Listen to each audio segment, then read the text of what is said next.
오늘 긴 본문의 말씀에서 주도적으로 반복해서 언급되는 한 인물이 있다면 바로 헤롯 왕일 것입니다. 우선 우리가 본문에 등장하는 이 헤롯 왕이 어떤 헤롯이었는가를 좀 구분할 필요가 있는데요. 왜냐하면 신약 성경에서 헤롯이란 말은 무려 45번이나 나오고요.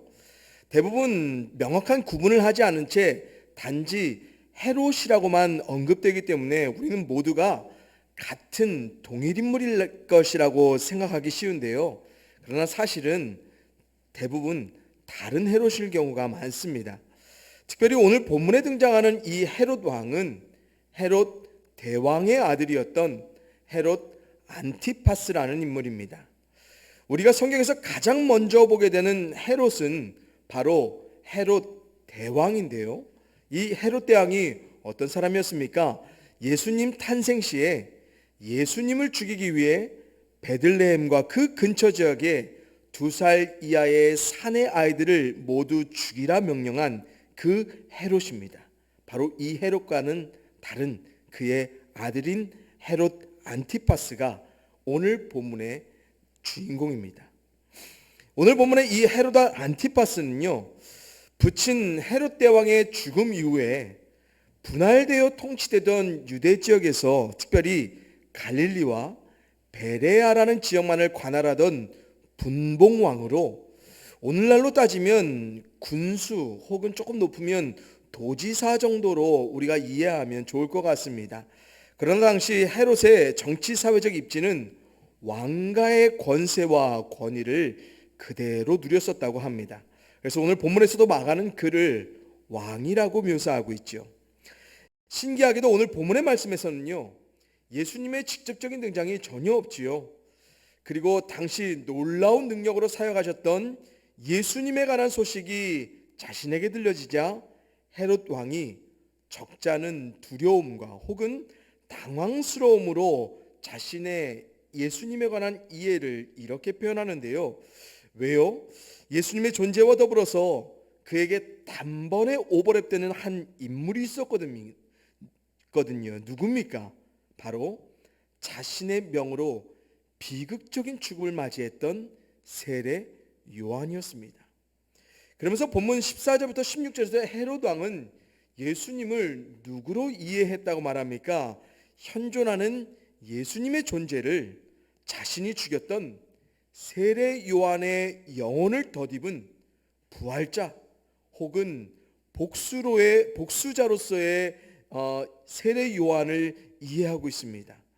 여러분, 예수님의 존재에 관한 헤롯 왕의 이런 식의 이해, 이런 식의 해석은 우선 육체의 부활을 믿어왔던 유대교적 신앙관과 더불어서 누군가의 영혼이 살아 누군가에게 들어가서 복수할 수 있다는 다소 미신적이고 무속적인 당시 헬라식의 신앙 관점이라고 성경학자들이 말합니다.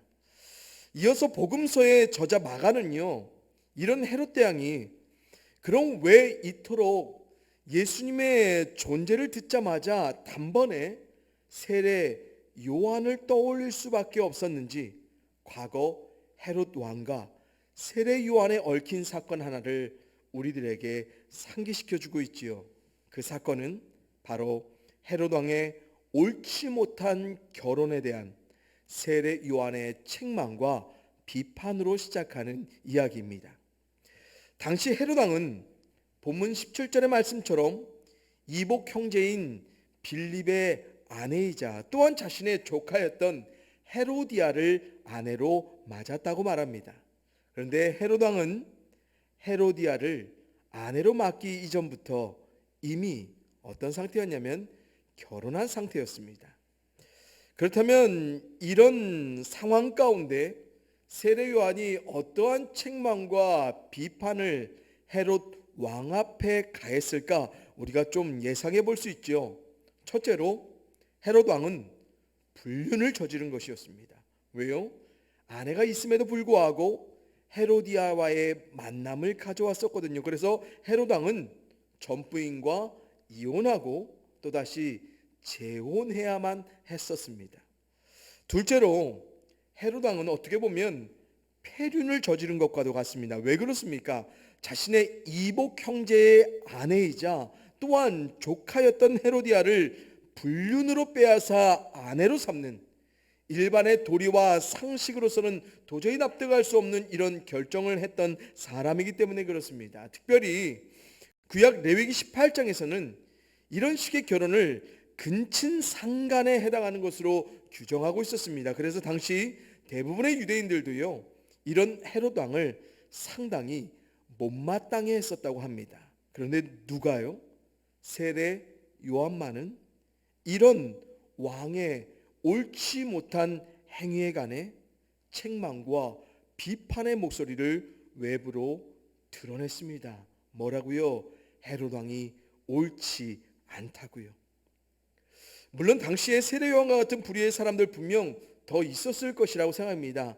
그의 목소리만이 들려지지 않았을 것이라 저는 생각해 보는데, 그러나 최소한 성경은 증거합니다. 그 누구도 외부로 왕의 옳지 않음을 저항하며 지적한 사람이 아무도 없었다고요. 그래서 세례 요한에게 어떤 일이 벌어집니까? 왕의 옳지 않음을 책망하고 비판한 죄로서 감옥에 투옥되는 일이 벌어지게 되고요. 결국 세례 요한의 이런 지적을 늘 인생의 한으로 수치로 품어왔던 헤로디아는 자신의 딸을 이용하여 남편인 헤롯 왕에게 그의 목을 요구하고, 세례 요한은 참으로 무고하게 억울하게 죽임을 당하게 된다는 것이 오늘 본문의 전체적인 내용입니다.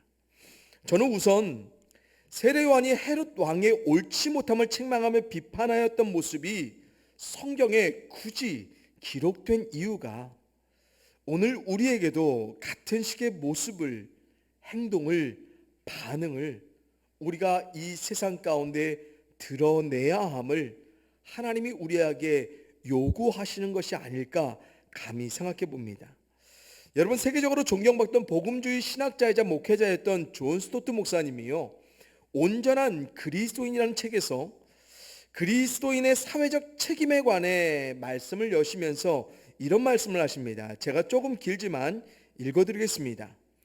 그리스도인이 세상에 대해 취할 수 있는 사회적 태도는 오직 두 가지다. 하나는 도피, 또 하나는 참여다. 전자는 거부하는 마음으로 세상으로부터 등을 돌리는 것이며, 후자는 동정하는 마음으로 세상 쪽으로 향하는 것이다. 전자는 세상에 대한 책임을 외면하는 것인데 결국에 가서는 그 책임은 본디오 빌라도처럼 손을 씻는다고 해서 벗겨지는 것이 아님을 깨닫게 된다. 후자는 다른 사람들을 섬기느라 우리의 손을 더럽히고 아프게 하며 닳게 하는 것이다. 전자는 도움을 청하는 사람들의 괴로움에 찬 울부짖음의 마음을 다하는 것이며, 후자는 어려움에 처한 사람들을 위한 하나님의 사랑이 우리 마음 깊은 곳에서 요동침을 느끼는 것이다. 미국에서 신학대학원을 다니기 이전까지 저는요, 사회적 문제들에 최대한 멀찍이 떨어져 무관심하게, 때론 외면하고 무시한 채 이런 문제들은 세상 누군가의 몫으로만 치부하며 살아가도록 사회의 문제에 관해서만큼은 그리스도인의 신앙적 미덕 혹은 자세로서 상당히 도피적인 관점 하에 신앙을 교육받아 왔었던 것 같습니다. 그러나 존 스토트 목사님이 말씀하신 것처럼요, 그리스도인은 이 세상에 관해 책임 있는 참여자로서의 삶을 살아가야 함을 점점 성경을 보면서 또 신앙이 확장되면서 깨닫게 되었습니다. 왜 그렇습니까? 우리는 우리의 영혼만을 위한 하나님을 믿는 것이 아니라 우리는 하나님 나라의 복음을 이 세상 가운데 전하는 자들이기 때문에 그렇습니다. 하늘 아버지의 뜻을 이 땅 가운데 이뤄가며 참여자로 살아가기 위해서 하나님은 우리를 믿음에 관계하는 존재로서 불러주셨다는 것입니다. 그래서 우리는요, 이 세상에서 벌어지는 여러 사회적인 문제들을 무관심한 채 방관할 수 없는 것입니다. 또한 이 세상에서 벌어지는 문제들로 인한 직접적인 피해자 혹은 희생자가 내가 아닐지라도, 그래서 우리 자신의 이런 일을 당하지 않은 것만으로 우리는 하나님께 감사하며 우리 자신의 안위만을 지켜주신, 그리고 지켜주실 하나님만을 소망함으로 세상의 만연한 문제들에 무감각하게 살아가는 자가 될 수 없는 이유가 바로 여기에 있습니다. 물론 우리는 이 세상 가운데 벌어지는 수많은 문제들을 다 책임지며 살아갈 수 없습니다. 하지만 우리는 세상의 옳지 못함을 진리의 말씀으로 믿음 가운데 올바르게 분별하고 생각하며 때론 더욱 정확한 비판의 소리를 낼 수 있으며 때론 과감하게 행동하며 살아가야 한다고 저는 믿습니다. 물론 신앙인이면 기도해야지라는 우리 주변 대부분의 신앙인들이 말하는 것처럼 우리는 당연히 전적인 하나님의 도우심과 다스리심을 구하며 먼저 기도해야 마땅합니다. 하지만 기도만 하는 것이 전부가 아니라 요한일서 3장 18절의 말씀처럼 우리는 말과 혀로만 사랑하지 말고 행함과 진실함으로 사랑함으로 살아내야 하기 때문에 이 세상에 만연한 부정과 불법과 여러 거짓된 사회적 문제들이 우리가 사랑해야 될 이 세상 가운데 벌어지는 그 참혹함, 그 비참함 앞에 하나님께로만 입을 여는 것이 아니라 우리가 이 세상에도 입을 열고 때론 행동으로 우리가 살아내야 되는 것입니다. 그래서 세상에는 입을 닫고 무관심한 도피자 혹은 무책임한 방관자, 비겁하게 도망치듯 살아가는 그런 자들로 우리 믿음의 사람들은 결코 머물러 갈 수 없는 것입니다. 여러분, 우리는 참여자입니다. 우리는 하나님 나라의 복음대로 이 세상을 사랑함으로 세상에서 벌어지는 모든 아픔과 슬픔을 연대할 줄 알고 공감하며 사랑을 말과 혀로뿐만이 아니라 구체적인 행함과 진실함으로 더욱 분명하게 이 세상 가운데 우리의 삶을 드러내며 살아가야 하는 것입니다. 여러분, 우리가 이미 보아왔듯이요, 당시 세례 요한은 하나님께로부터 선지자적 사명을 받은 사람이었습니다. 그러나 그는 하나님의 선지자로 사람들을 회개의 자리로 돌이키는 사명을 다하는 동시에 또 뭐 했습니까? 하나님이 뜻하신 옳음, 바름이 무너지는 삶의 현장에서 도피한 채 살아가지 않고요, 그는 적극적으로 참여자로서의 이런 삶을 날선 비판으로, 책망으로, 그것도 왕 앞에서 살아갔다고 성경은 말합니다. 그가 어떻게 살았습니까? 본문 20절 말씀입니다. 헤롯이 요한을 의롭고 거룩한 사람으로 알고 두려워하여 보호하며 또 그의 말을 들을 때에 크게 번민을 하면서도 달갑게 들음이더라. 아멘. 여러분, 이 말씀으로 우리가 좀 뭘 추정할 수 있습니까? 당시 세례 요한, 의롭고 거룩한 사람으로 헤롯 왕의 이번 사건만을 책망하며 비판했던 것이 아닌 듯 보입니다. 왜냐하면 헤롯 왕이 세례 요한의 말을 들을 때 번민하기도 하면서 또한 달갑게 들어왔던 또 다른 순간들이 있었기 때문입니다.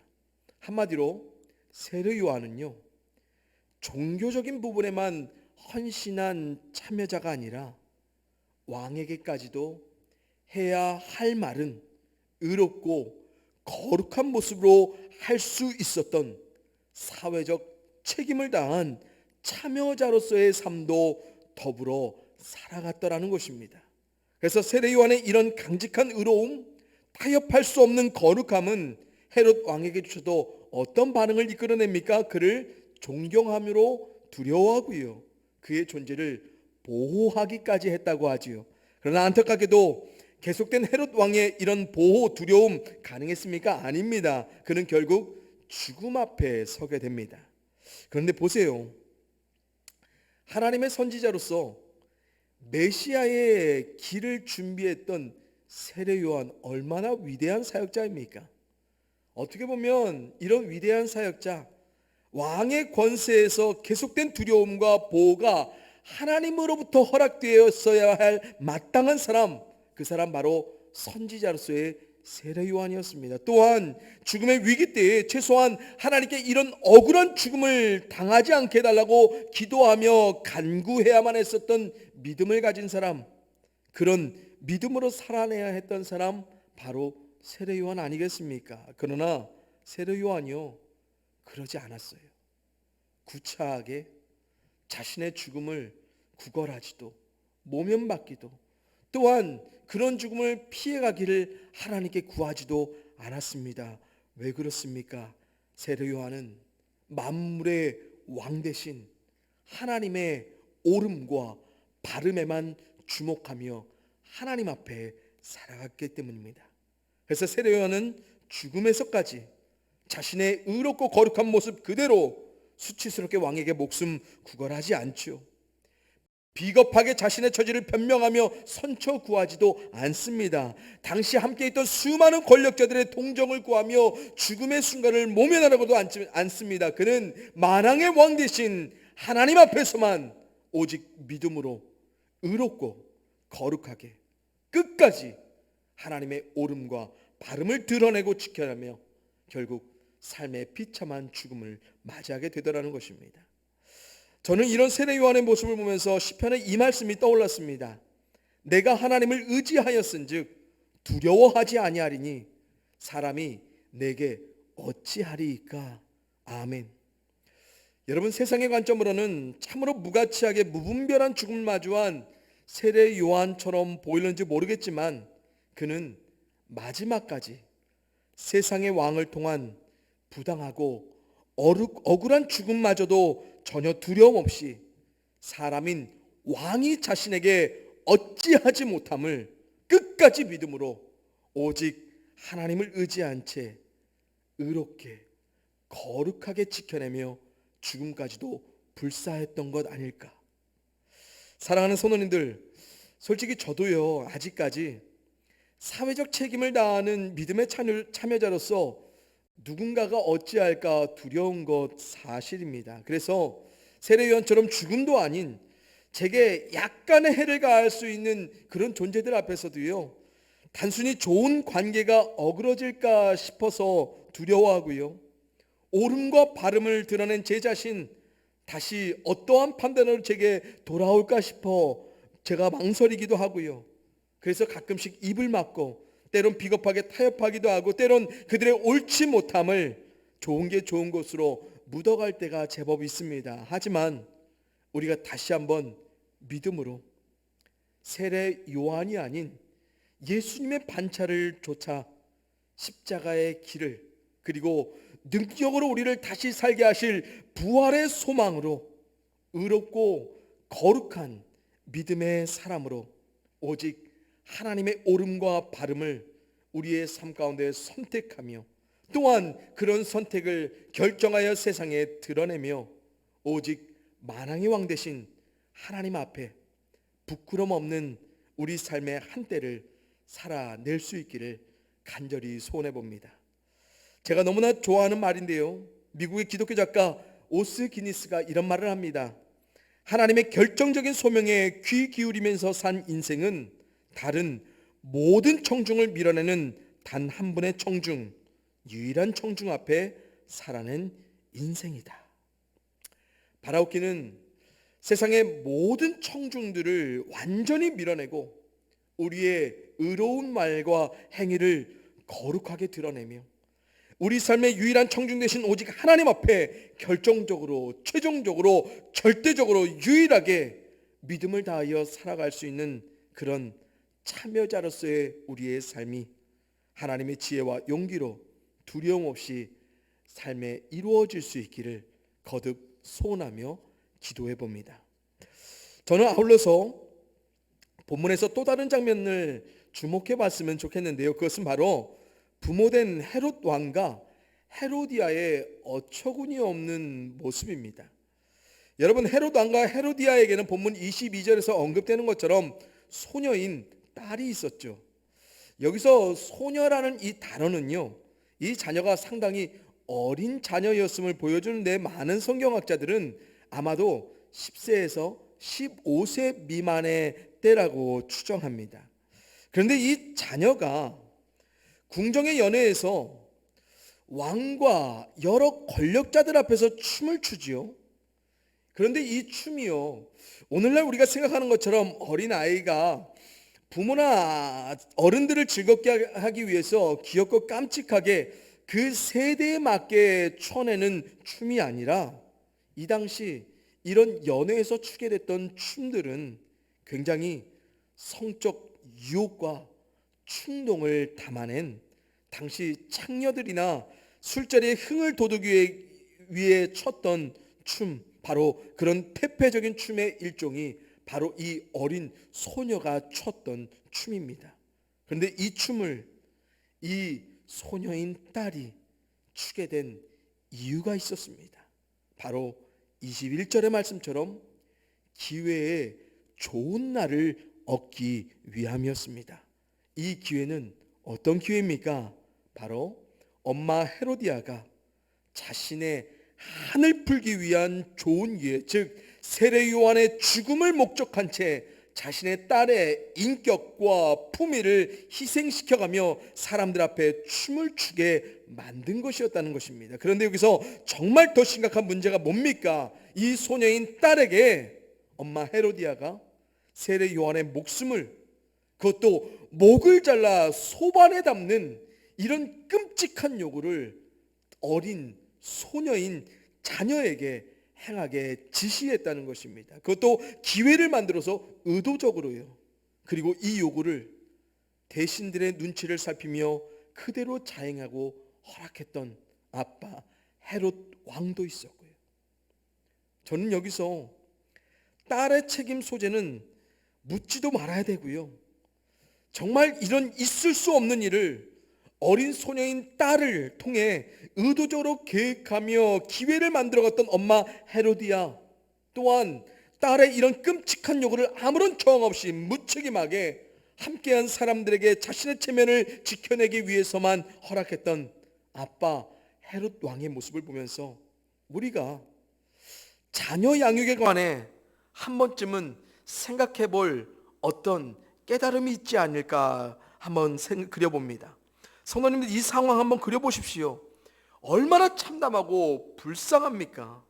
아무것도 모르는 어린 소녀, 왕과 대신들의 마음을 얻기 위해 나이에도 맞지 않는 태폐적인 춤을 춰야 했고요.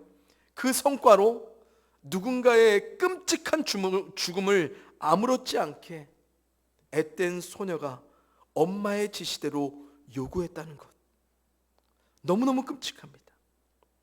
여러분, 미국의 기독인 심리학자인 헨리 클라우드와 존 타운샌드라는 분이 공저한 책에 보면 크리스천 부모들이 놓치는 한 부분을 이렇게 날카롭게 지적합니다. 성경은 부모들에게 마땅히 행할 길을 아이에게 가르치라, 그리하면 늙어도 그것을 떠나지 아니하리라 라고 충고한다. 많은 부모들이 이 구절을 정확하게 이해하지 못하고 있다. 그들은 마땅히 행할 길이 부모가 마땅하다고 생각하는 길을 의미한다고 착각한다라고 말합니다. 여러분, 비록 우리는 어린 소녀의 부모된 헤롯 왕과 헤로디아처럼 이런 끔찍한 일들을 자녀들에게 요구하거나 이런 끔찍한 일을 무절제하게 허용하는 그런 일은 결코 없을 겁니다.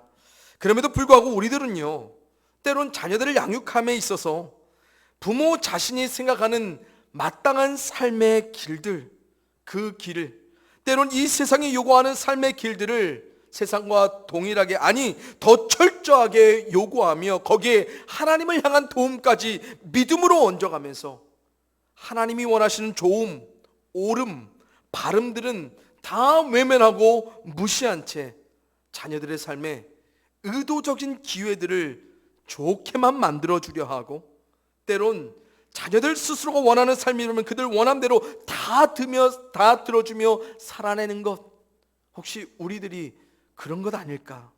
그래서 오늘도 우리 자녀들의 삶에서는 그들의 원함을 이뤄내기 위해서는 자신의 존엄, 명예, 인격, 믿음 다 상실하고 포기하고요, 그들에게 좋은 기회만 될 수 있다면 무작정 그 기회를 잡아가고 옳음, 바름, 어떤 좋음을 우리가 선택하고 결정해야 될지한 고민이 전혀 없이 무책임하게, 무분별하게, 무절제하게 자신의 원함대로만 모든 것을 채워가도록 만들어준 그 책임이 누구에게 있을까?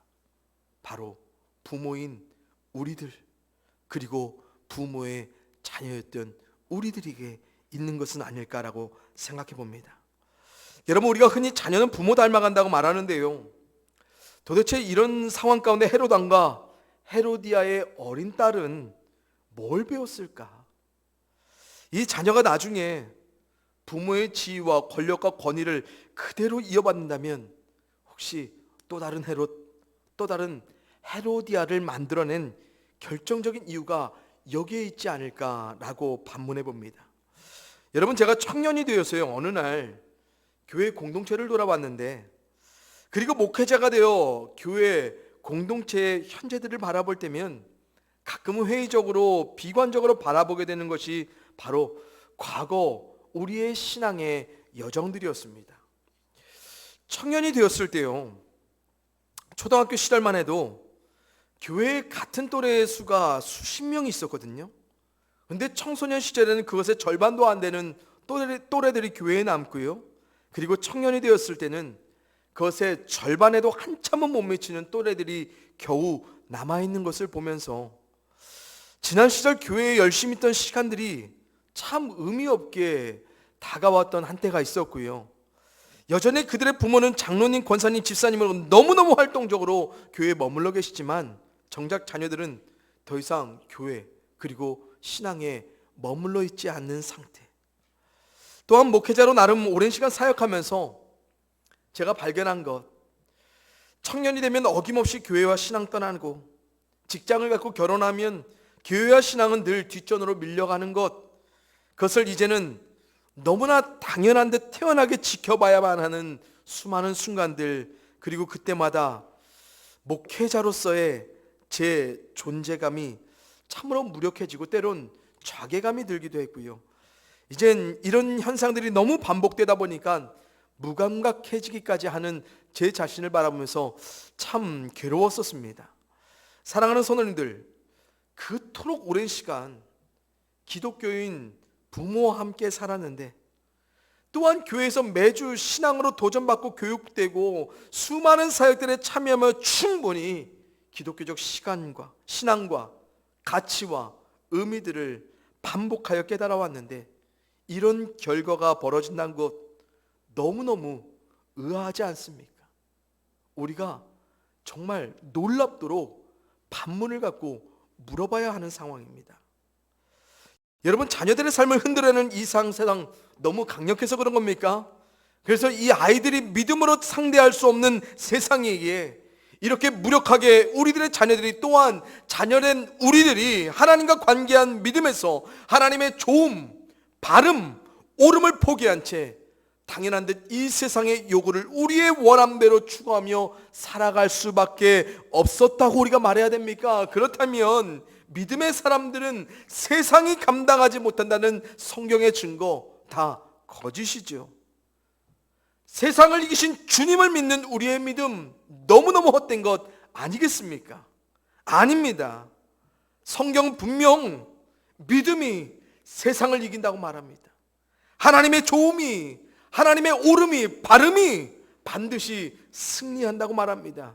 하나님의 뜻대로 살아가는 삶, 그 삶이 반드시 복되다 성경에 하나님은 말씀하십니다. 어쩌면 우리의 부모가 동시에 자녀된 우리가 오늘도 하나님의 마땅함이 아닌 우리 자신이 기준한 마땅함으로 자녀들에게 요구하고, 또한 자녀들 자신들의 믿음과 무관한 채 요구하는 수많은 기회들에 우리가 무절제하게, 무책임하게 믿음 없음으로 다리를 놓아주었고, 때론 통로가 되어준 그 덕분에 우리 자녀들 가운데 벌어진 결과가 이런 떠남이 아닌지 우리가 한번 겸손히 정직히 돌이켜 봐야 할 것입니다. 사랑하는 손언니들, 믿음의 부모가 되어 주십시오. 그리고 믿음으로 사는 부모가 되어 주십시오. 세상의 요구들의 기회를 만들어 자녀를 세워가는 우리가 아닌, 세상의 목적들의 믿음 없음으로 다 허용해 주는 우리들이 아닌, 자녀들이 믿음으로 전능하신 하나님의 기회를 기대하고 소망할 수 있도록 하나님의 뜻대로 삶의 좋음과 옳음과 바름을 선택하며 살아갈 때 그들이 지더라도 실패하더라도 놓치더라도 더디게 가게 될지라도 그런 자녀들의 믿음을 여러분들이 지원하고 응원하고 기도해 줄 수 있는 그런 믿음의 동역자로서의 부모가 될 수 있기를 간절히 소원합니다. 그래서 부모된 이런 우리의 모습들 후에 언젠가는 자녀들을 통해 보게 될 것입니다. 그리고 반드시 우리의 자녀들 하나님 앞에 믿음으로 살아가는 삶의 이 축적된 배움들로 인해 오직 하나님으로 말미암아 의롭고 거룩하게 흔들림 없는 삶의 다음들을 하나님 앞에 살아가게 될 줄 믿습니다. 이제 말씀을 맺습니다. 우리는 하나님 나라를 소망하는 믿음으로 사는 세상에 책임 있는 참여자들입니다. 부디 믿음으로 하나님의 좋음과 옳음과 바름을 이 세상 가운데 드러내기를 주저하지 않고, 또한 이 세상의 모든 문제들의 책임 있는 연대자로 공감자로 우리가 먼저 기도하며 때론 의롭고 거룩하게 분별하고 비판하며 행동하며 살아낼 수 있기를 간절히 소원해 봅니다. 또한 부모된 우리들, 또한 동시에 자녀된 우리들 모두가 하나님께로 향한 온전한 믿음으로 정말 믿음이 살게 하고 믿음이 복이 됨을 더없이 확실한 보여진 우리의 삶으로 증거하며 정말 하나님의 좋음과 옳음과 바름대로 살아갔을 때, 믿음으로 그렇게 의롭고 거룩하게 살아냈을 때 그 삶에 하나님이 어떠한 기여가 되어주시고 어떠한 삶의 역사가 되어주시는지를 부모로서 자녀로서 우리가 그 삶을 확인하며 담대하게 세상을 마주하며 살아갈 수 있기를 주님의 이름으로 간절히 축원을 드립니다. 함께 기도하시겠습니다. 사랑의 아버지 하나님, 감사합니다. 하나님께서 우리로 말미암아 예수 그리스도를 통하여서 하나님 나라의 복음을 보여주셨고, 그리고 하나님 나라의 실제하는 삶의 역사를 우리로 참여하며 살아낼 수 있는 특권을 부르심으로 허락해 주셨음을 우리가 오늘도 발견합니다. 하나님, 하나님의 나라 이미 시작되었습니다. 그 하나님의 나라를 누리며 또 그 삶의 빛을, 빛된 사명을, 소금된 책임을 우리가 믿음으로 살아내기를 소원합니다. 그러기에 이 세상 가운데 벌어지는 불법과 부정과 거짓과 아픔과 괴로움을 우리가 방관하지 않고 먼저는 믿음으로 기도하며 하나님의 전적인 다스리심과 도우심을 간구하며, 또한 더불어 우리의 입으로 우리의 행동으로 드러내어 하나님의 사람답게 살아낼 수 있게 도와 주시옵소서. 또한 하나님, 우리가 부모이자 자녀입니다. 그런데 우리가 부모로서 어떠한 모습을 하나님 앞에 살아갔는지요, 또한 하나님 앞에 자녀로서 우리가 어떠한 삶을 살아가고 있는지요, 하나님, 우리가 하나님께로만 주목하게 하여 주시옵소서. 우리도 기준이 아니고 세상도 기준이 아닌, 그래서 오직 하나님이 기준 되신 하나님의 좋음, 옳음, 바름들을 믿음으로 선택할 수 있는 우리가 되게 하시고, 그 삶을 살아냈을 때 반드시 믿음이 이기고 믿음으로 살아낸 자의 삶에 복을 허락하시는 하나님을 실제하는 삶으로 마주할 수 있는 우리 모두가 되게 하여 주시옵소서. 감사를 드렸고 사랑이 많으신 예수님의 이름으로 기도하여 싸움나이다. 아멘.